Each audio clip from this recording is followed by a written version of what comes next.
welcome back. We're still here at the car conference in beautiful San Diego. And to my left, I got none other than ServNet Executive Director, Chris Angelicchio. Chris, thank you for your time. Thanks for having me out here. It's great to see you. It's been a great week.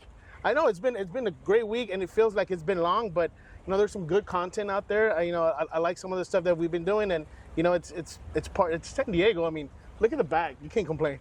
You can't beat the weather. I'd love to bring the weather home with me back to the East Coast. Oh, yeah. Good luck on that one.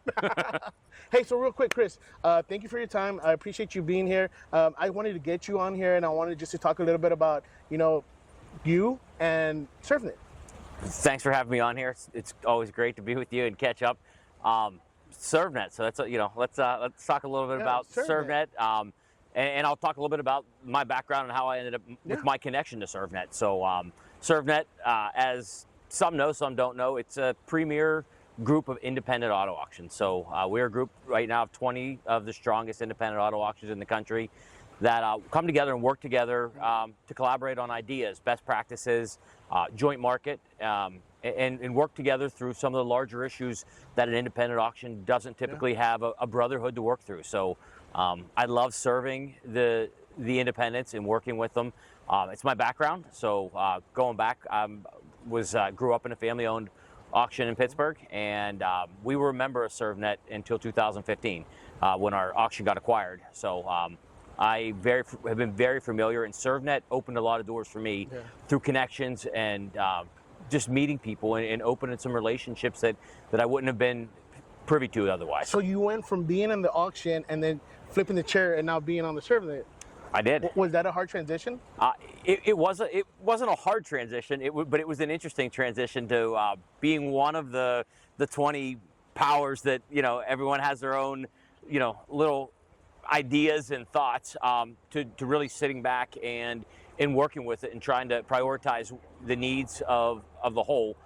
So it's interesting when you were one, you thought your issue or your problem was the priority, but then when you sit on the other chair, you look back and you realize that you have to prioritize, and it's not every issue is important, but going through it and trying to do the best for the group and the whole independent community. Really, our job, I feel like, as ServNet, is to be the voice of the independent and bring things to the forefront. And that was exactly what I was going to say, because we're recently new members of ServNet, and the first time we went out and we had a meeting, it was more of a let's listen, let's observe and see how this works. And being there in the first 15 minutes, we were like, this is where we should have been years ago, because it's awesome, the collaboration from different auctions throughout the nation coming together and discussing similar problems that they encounter at their auctions and how they fix them, what they can do, or trying to do something, standardize something for everybody. But the power's in the numbers, and I think ServNet is a true testament to that, because like you said, the strongest auctions in the nation, and that's awesome. What do you see for 2025? I know we're going into April already, believe it or not. We're hard to believe. A third of the year has already gone by.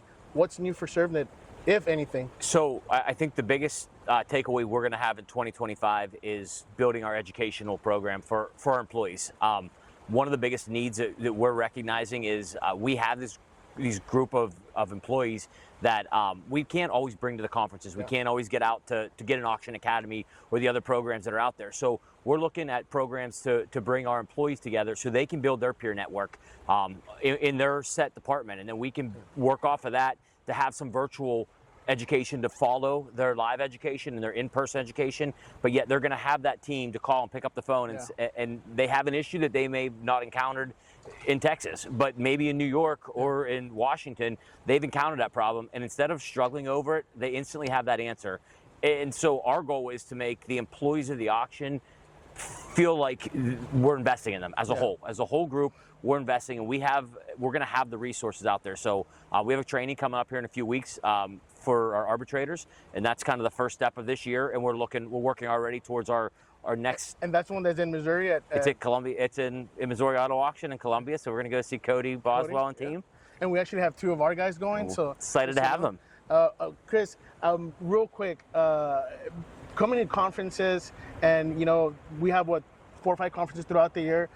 What is one of the goals that before you get here, that you want to achieve? Whether it's your takeaway of learning or or showing or welcoming or helping? But how do you look at it when you get going into a conference? So a couple things I like to accomplish when I get here is, one, if I need to kind of have a priority list of people I want to see or talk to, whether it's an issue we're having or maybe a potential customer, or just a kind of a list, a new auction, potential auction.